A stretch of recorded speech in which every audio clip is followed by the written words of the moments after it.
I think in what you were saying as well, as a leader, you've got to allow yourself to open up. So yes, our history and our training and what you've learned, but in this type of situation that is such an unknown situation, you've got to become open.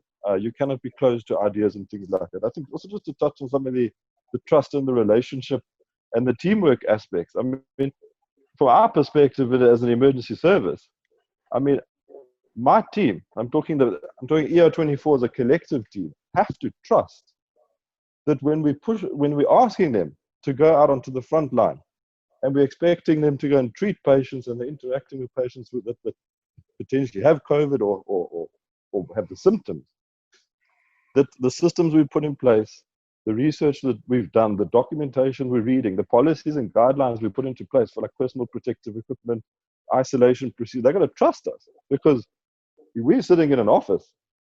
Some of us are working from home, and they're going to just trust.